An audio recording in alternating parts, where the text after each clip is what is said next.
Well, I think one of the interesting things, if you just look at the structure of government, we have these three branches: the judicial branch, the legislative branch, the executive branch. And there is this sense that the president is the chief executive. And if the president is the chief executive, why don't we have an executive branch organized in a nice, tight, coherent structure underneath that president? It turns out that the executive branch is actually kind of complicated. There are these 15 cabinet departments, but there's also 55 to 60 independent agencies, some of them commissions, where the commissioners serve for fixed terms. They overlap from one presidency to the next. And well, that's a sort of strange way to design a government if you have one, chief executive that's supposed to run the whole thing. And so that puzzle made me try to figure out more systematically why Congress and sometimes the president would agree together to create these odd agency structures. Why is it that they would do that? And the answer I found out is that sometimes Congress itself is worried about what presidents would do with the power that they were given if they had direct control over it. And monetary policy is a great example. If you give presidents control over monetary policy, that is, if you let them set interest rates, or you let them print more money or refuse to print more money, they might be induced from politics to do that for political reasons, to reward some people, to punish other people, or perhaps they just wouldn't be good at their job and they'd make decisions that would have adverse consequences on the economy in a way that would hurt everybody, or mortgage our future now for economic growth in the future, or vice versa. And so this general pattern of Congress wanting to restrain the president's ability to make important policy decisions like that with broad consequences for the American public sometimes leads them to create these agencies that look different than other agencies.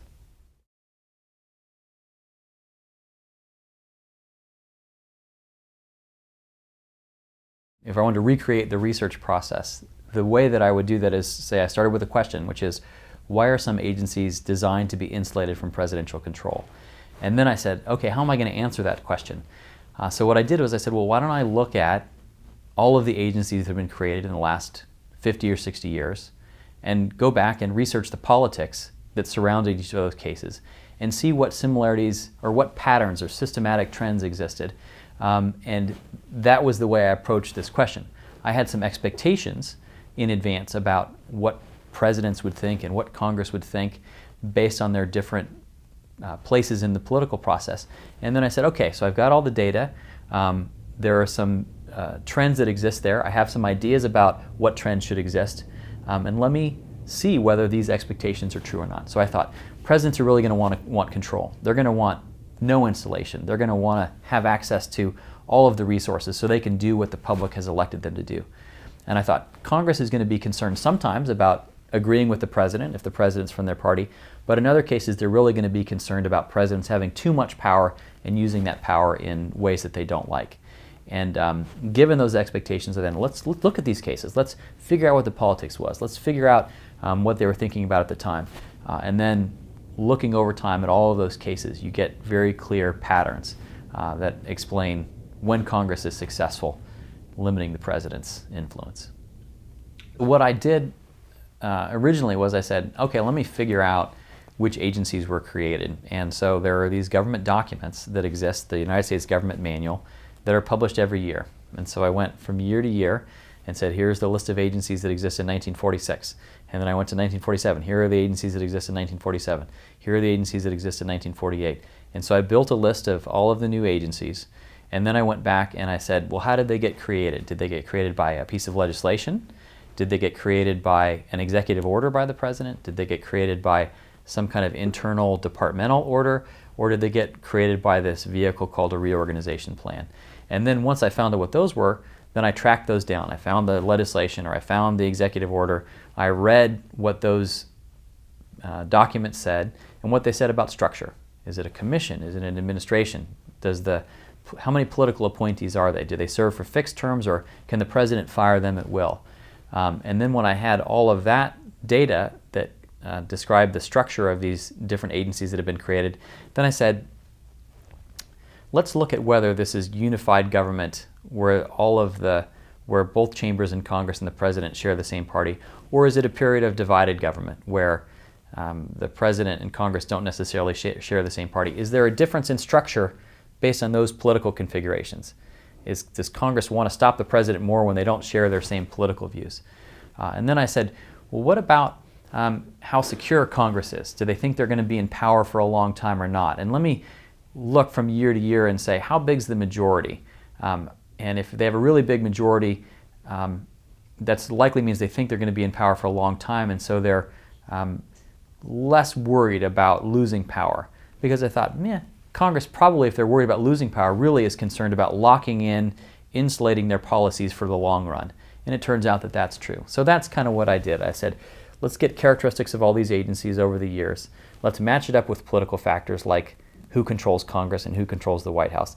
And then how big are majorities and what are members of Congress thinking about in terms of the long run? Are they worried about losing power immediately? And if so, I could test things like, do I want to create this differently to lock these things in down the road?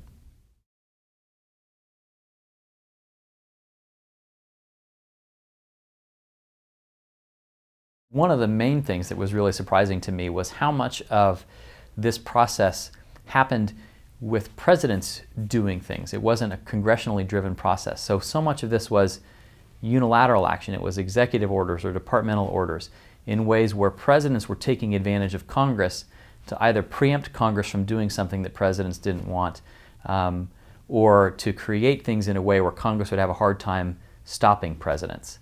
So one of the things that really characterizes the modern presidency is the extent to which they're making important policy decisions with things like executive orders. And this is an area where that's also true. So there's lots of great stories about cases where presidents ask Congress, we'd like to create this kind of science agency in the Interior Department. And Congress says, well, that seems like a good idea, but we're not really that excited about it. And presidents say, fine, I'm going to create it by an executive order, and I'm going to fund it with some existing monies that are already there. And if you don't like it, we'll let you deal with it after it's already been created. And Congress then says, well, all right, since it's already started, we'll let it keep going. And that was a real surprise, the extent to which presidents were not passive recipients of this effort by Congress to restrain their power, but instead they were aggressively trying to protect their prerogatives relative to Congress.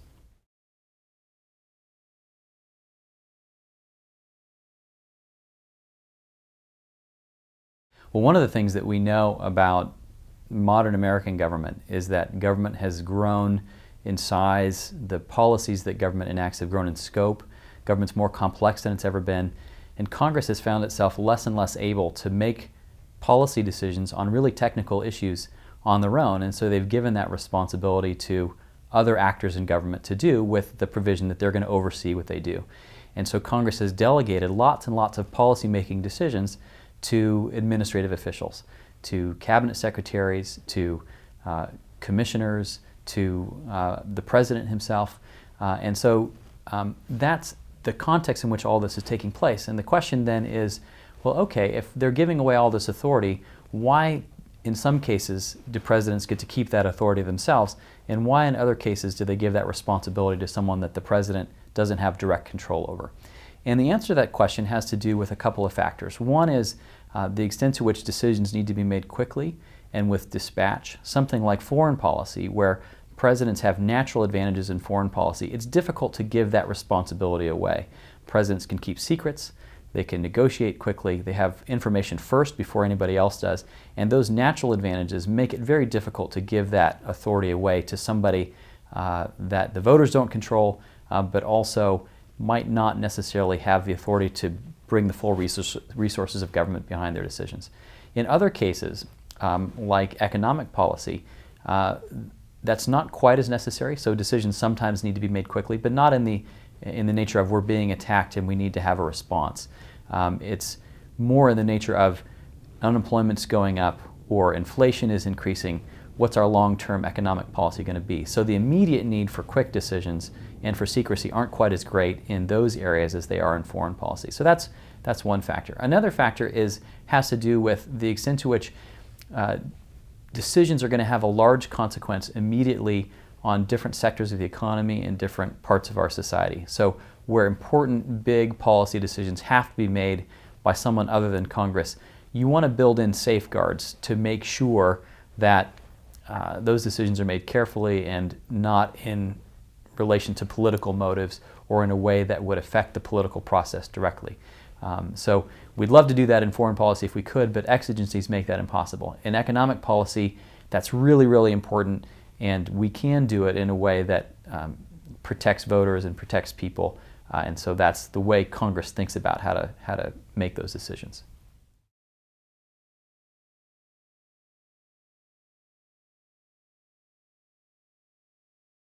It's not an unmitigated good, and here's the reason why. When you and I elect a president, we, fairly or not, hold that person accountable for the performance of the entire government. We want them to deliver on their electoral promises. That's what elections are about.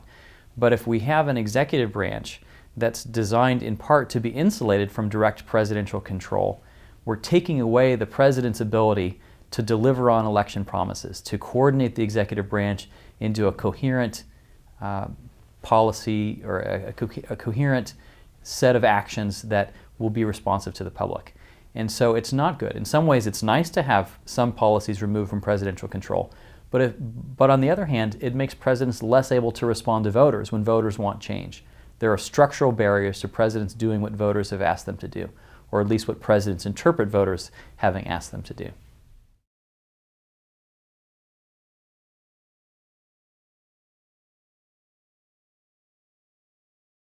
I think it's a trade-off that politicians understood when they decided to create the Fed.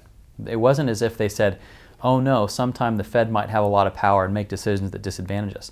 Quite to the contrary, they said we recognize fully that sometimes the Fed's going to make decisions that we don't like.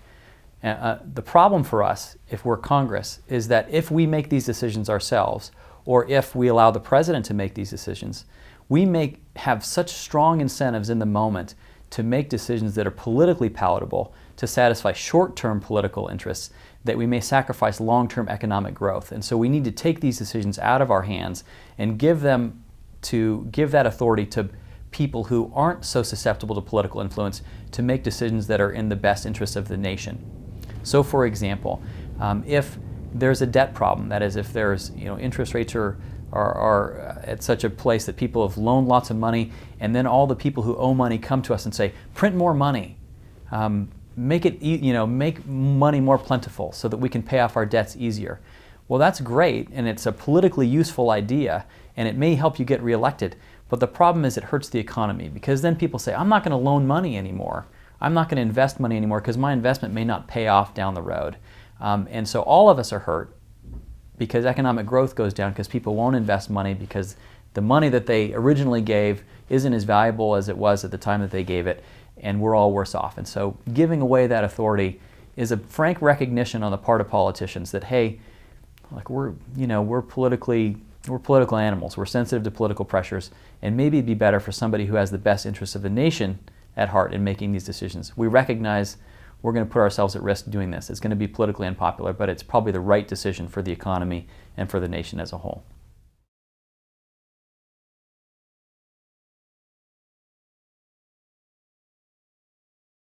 Well, one of the main vehicles by which presidents control administrative agencies is through the political appointments process. And so if we want to understand how insulated policymaking is from the president, or how much control presidents have, we have to understand political appointments, how people are selected, what kinds of people are selected, how many appointed positions there are, how deep political appointees penetrate into different government agencies. And so the work on political insulation led naturally into an interest in political appointments. There's a tremendous amount of variation across the government. Some agencies have lots of appointees, some have few. Some agencies that are exactly the same size in terms of the number of employees have lots of appointees, some have few, and so there's a puzzle there. Why is it that FEMA has 2 or 3 times as many political appointees as other agencies its size? What's the story there? Why did that happen? Where do those people come from? How does that affect what the agency does day to day? How does it affect the way that they interact with Congress or the president? And how does it affect the way that they respond to disasters? So it was really a natural link for me to move from big structural questions into this question of political appointments.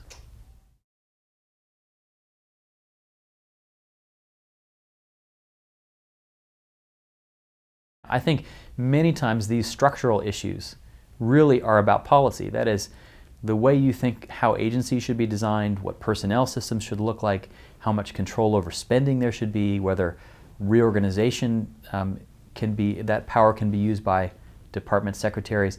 Those are not really debates about structure. They're really fundamentally debates about policy, because what politicians do is they say, if we design it this way, what kinds of policies are going to be set? If we design it this way, what kinds of policies are going to be set? And if we design it this third way, what are the likely outcomes for policy? And they see down that tree, they anticipate what the likely world is going to look like under those three scenarios, and they say, we prefer the one that's going to give us the policy outcome that we like. And presidents do the same thing. They both are playing the same game. It's really about policy, but the intermediate steps in getting there are really about structure.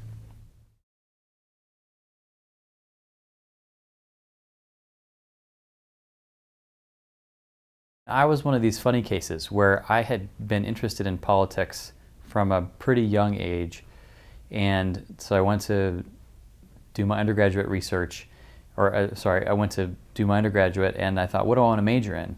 And I thought, well, political science, because I like politics. And I didn't give a ton of thought to what I was going to do afterwards until I got to about my senior year and thought, I probably better get a job. And when I thought about it, I thought, well, I want to go work in government. I'm going to go do that. So I applied to public policy programs, went off to study public policy thinking I was going to go work in government. And the more I got into it, the more I realized that what really interested me was the questions that were underneath the things that I was learning about in public policy. I wanted to figure out why people were making the claims that they were making. I wanted to engage more directly in the big picture, big think kinds of things. And I wasn't satisfied with the applied stuff without knowing what the infrastructure was that was underneath it. I didn't want the cookbook. I wanted to understand the bigger picture. And so that drove me into the research side of things, where I didn't want the surface stuff. I wanted to get down lower. And so that's what drove me into the research side.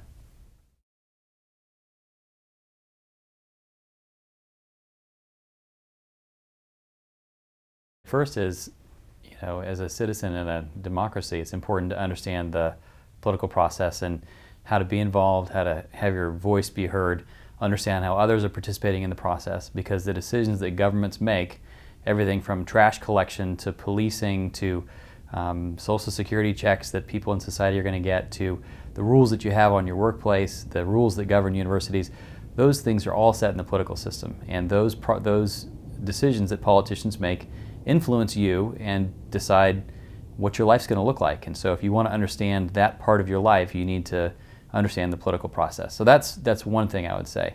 Another thing I'd say is that you learn tools in studying politics that are transportable to other areas of your life. You understand or you get to learn about concepts and ideas that affect not only the political process, but help you negotiate what a business will look like, or how your neighborhood association will work or not work. Or even, honestly, to think about sports in a way that you didn't think about it before. And so it's a way of learning how to think as much as it is something related to the subject.